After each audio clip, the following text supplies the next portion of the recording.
सुल्तानपुर में 3 दिनों पहले हुए आजाद वर्मा हत्याकांड में मृतक की गवाही के आधार पर पुलिस ने भले ही नामजद कई आरोपियों को जेल भेज दिया है, लेकिन वहीं आरोपी के परिजन जो आरोप लगा रहे हैं वो बेहद चौंकाने वाले हैं।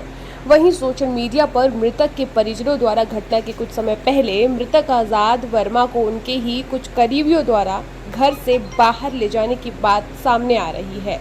ऐसे में ये पहलू भी जांच का विषय हो सकता है।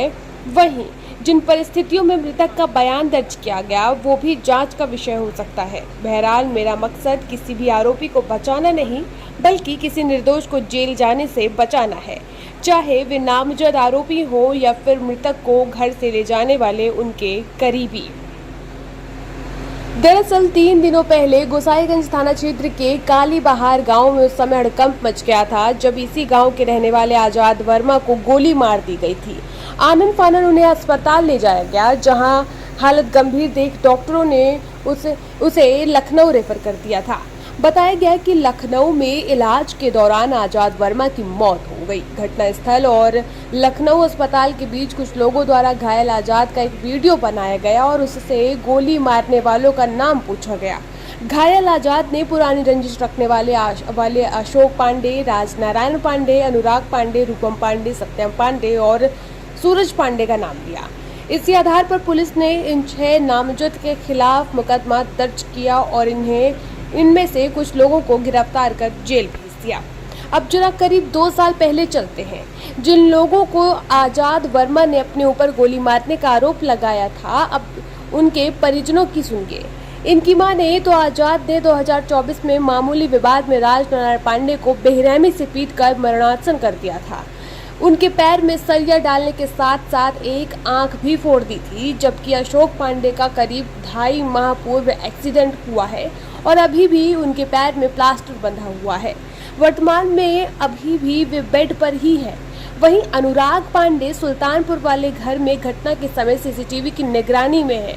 ऐसे में उन्हें ही आरोपी बनाकर पुरानी रंजिश दिखाकर परेशान किया जा रहा है, जबकि आजाद वर्मा की हत्या से उनके परिवार का कोई लेना देना नहीं है। उनकी माने तो आजाद वर्मा की हत्या के बहाने कोई और रोटी सेक रहा है और परेशान उन्हें किया जा रहा है। खुद मृतक आजाद वर्मा के परिजनों द्वारा कुछ मीडिया वालों को बयान दिया जा रहा है। उनका कोई करीबी घटना के कुछ समय पहले आजाद वर्मा को घर से निकाल ले गया। पुलिस उसकी भी जांच पड़ताल कर रही है।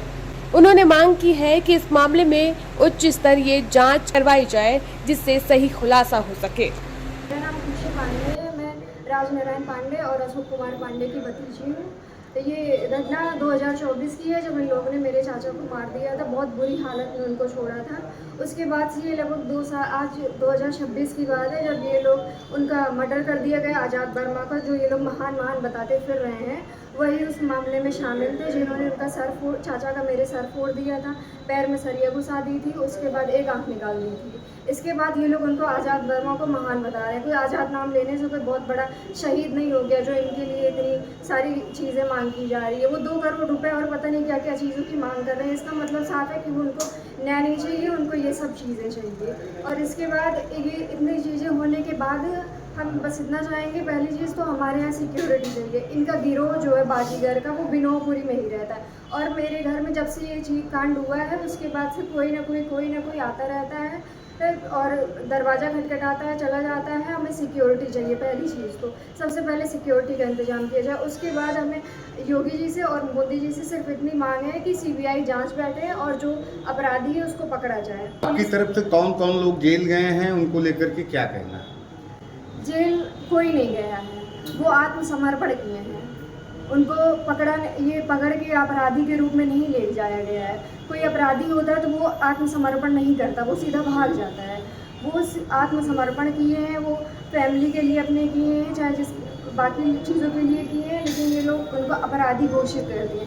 उनके अपराधी इसलिए उनको घोषित किया क्योंकि पूरी पब्लिक उनके साथ है। पूरा ये जातिवाद का मामला कर दिए हैं ये लोग। ये न्याय नहीं चाहते हैं, पूरा जातिवाद अपने एक हिसाब से पूरा जातिवाद चला रहे हैं। इनके नेता मंत्री पता नहीं कौन कौन इनके साथ आकर के इनका सपोर्ट कर रहे हैं। जिससे हमारी कोई सुनवाई नहीं है। हमें पहले से ही बिना किसी जांच के, बिना किसी पड़ताल के हमें सीधा अपराधी घोषित कर दिया गया है। इनके पिताजी ने बयान दिया है कि 2 लोग इनके खास थे या सगे संबंधी थे जिन्होंने ये चीज़ कराया है। उसके बाद भी इन्होंने हमारे घर वालों को दोषी ठहराया है, सब कुछ ठहराया है। उसके बाद पता नहीं आगे क्या करना चाहते हैं और एनकाउंटर की मांग कर रहे हैं पूरे फैमिली की। ऐसा थोड़ी होता है कि बिना दोष साबित हुए किसी का एनकाउंटर कर दे, मर्डर कर दे। ये लोग की सीधी सीधी साजिश थी कि इनके पहले जो गिरोह के लोग हैं, चाहे वो इनको मरवाएं और चाहे कोई तीसरा मरवाया हो, और हमारी फैमिली को बीच में लाके फंसा दिए। जबकि सीधा सीधा सबको यही समझ में आ रहा है कि पुरानी रंजिश के चलते हमारे परिवार ने उनको मारा है, लेकिन ऐसा कुछ भी नहीं है। ये जानबूझकर इसीलिए किया गया ही है जिससे हमारी फैमिली को बीच में लाया जा सके, और तीसरा फ़ायदा उठा करके चला गया है जिसकी ना कोई जांच हो रही है, ना कोई पड़ताल हो रही है। सिर्फ हमारे घर को गिरवाने की बात हो रही है, हमारे भट्टे पे कब्जा करने की, यही सब की बात चल रही है और कुछ नहीं। पापा सुल्तानपुर से जब घर आ रहे थे तो उनको रास्ते में बहुत मारे थे और सर पे भी मारे थे, ब्लड क्लॉटिंग हो गई थी और आँख भी फोड़ दिए, सरिया मारे थे और अधमरे हालत में छोड़ दिए थे। तब उनका बयान लिया गया था, तब ये लोग जेल में गए, 6 महीने बाद आज छूट आए। फिर से अब पुरानी रंजिश है। ये लोग वैसे भी पता नहीं कौन सी गिरोह में रहते हैं, बदमाश है, पता नहीं कौन सी गिरोह के, कोई बाजीगर गिरोह है, उन सब में ये सब रहते हैं। कोई अच्छा आदमी तो था नहीं, अगर होता तो ऐसे तो किसी के साथ करता नहीं कि छोटी सी बात पे किसी को जान से मारने की वो कर दे। और अभी 4 तारीख को इन लोग का वो भी था, ये 4 जुलाई को अगर हम लोग के यहाँ प्रोग्राम था 10 तारीख को, अगर ऐसे ही करना होता तो हम लोग पुराने में कर दिए होते, हम लोग क्यों ही करेंगे। और ये किसी गिरोह में था, बाजीगर गिरोह नाम का कुछ सुने हम, उन्हीं लोग के साथ रहता था। उन लोग मार के इसको फेंके होंगे, हम लोग को पता नहीं कैसे कौन मारा है। पुरानी रंजिश के चलते हम लोग को इसमें फंसा दिए हैं। और मौजूदा हालत में जिन जिन लोग का नाम ये लोग FIR में लिखवाए हैं, हम लोग तो सब घर ही पे थे।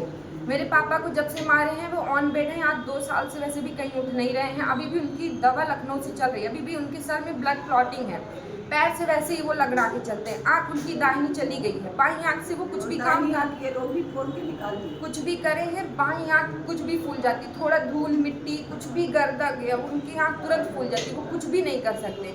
और चाचा का नाम अशोक कुमार पांडे का लिखवाए हैं, वो खुद ही, उनका 2.5 महीने अभी पहले एक्सीडेंट हो गया था, उनके पैर में प्लास्टर बता है, वो खुद ही ऑन बेड हैं।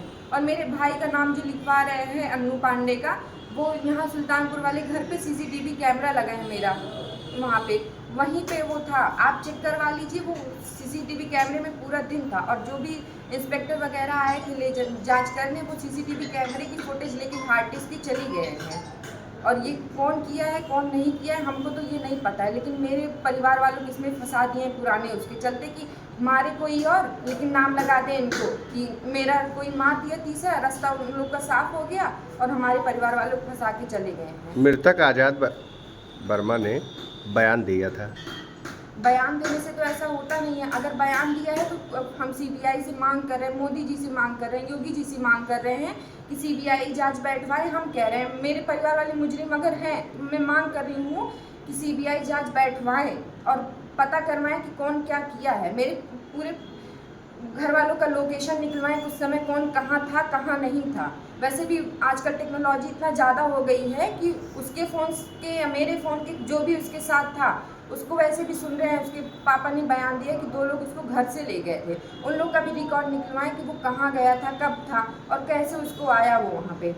जहाँ पे घटनास्थल बता रहे हैं वहाँ पे तो कोई गोली लगने का कोई वो भी छर्रा या कोई गोली तो गिरी नहीं है, ना ब्लड का निशान है वहाँ पे।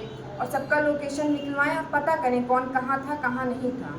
और बयान देने से अगर वो, मैं तो मना रही हूँ, वो जिंदा होता तो आज सब साफ हो जाता कि मेरे घर वाले किए हैं कि जिस गिरोह से था वो उसमें से कोई इसके साथ किया है। वो मर गया है, एक बयान दे के चला गया, इसका मतलब तो ये नहीं है कि जो मुंह से निकाले, हो सकता है उसको कोई पढ़ाया हो कि तुम ये बोलो, इनका नाम लो हमारे। वो मर गया है, एक बयान दे के चला गया, इसका मतलब तो ये नहीं है कि जो मुंह से निकाले, हो सकता है उसको कोई पढ़ाया हो कि तुम ये बोलो, इनका नाम लो, हमारे गांव में इन लोग को ऐसे निकलवा दो। वैसे भी हम लोग 10-12 फैमिली हैं पंडित, पूरा बर्मा हम लोग के यहाँ इकट्ठा है। हम लोग 2 साल से कहीं निकल नहीं रहे हैं, आ जा नहीं रहे हैं। वो रास्ता ही हम लोग छोड़ दिए हैं कि उधर से हम लोग जाते हैं, हम लोग दूसरा रास्ता पकड़ के आते जाते हैं इन लोग की डर की वजह से। मेरा नाम हेमलता पांडे है मैं श्री राज नारायण की पत्नी हूँ और मेरे पति को इन लोगों ने बहुत मार के मरा हुआ छोड़ दिया था और मेरे पति इस समय बेड पे हैं। मैं उनको एक बच्चे की तरह उनका पालन पोषण कर रही हूँ। वो इस समय बड़ी बुरी अवस्था में, उनका मानसिक संतुलन ठीक नहीं है और जिस समय ये घटना हुई उस समय वो घर पे ही थे और मेरे जेठ की अभी 14 तारीख को बरसी है। हम लोग औरतों को बुला के घर की हम लोग गेहूँ चावल बिनवा रहे थे और जब हम लोगों को पता चला तो हम लोग गांव वालों के मुंह से सुने कि मतलब वो लड़का मर गया आज़ाद वर्मा। और मेरे घर वाले उस समय मेरे घर पे ही सब लोग थे और मेरे कैमरा भी लगा है, थोड़ा मेरा कैमरा ख़राब हो गया है, नहीं तो उसमें साफ क्लियर हो जाता कि कौन कहाँ था। और मेरा लड़का जो है वो सुल्तानपुर के सीसी कैमरे में था और मैं यही चाहती हूँ कि जो ये मर्डर हुआ है इसमें मेरे घर वालों को फंसाया जा रहा है और मैं यही चाहती हूँ कि मेरे परिवार वाले निर्दोष हैं और अगर मेरे परिवार वाले ये गुनाह किए हैं तो मैं पुलिस से या CBI से जांच कर मांग करती हूँ कि मेरे घर वालों को फांसी पे चढ़ाया जाए। और अगर ये लोग ये कुछ नहीं किए हैं मैं ये भी दुआ मांगती हूँ सरकार से कि लोग जो लोग ये हम लोगों को परिवार को फंसाए हैं इनको भी कड़ी से कड़ी सजा मिलनी चाहिए।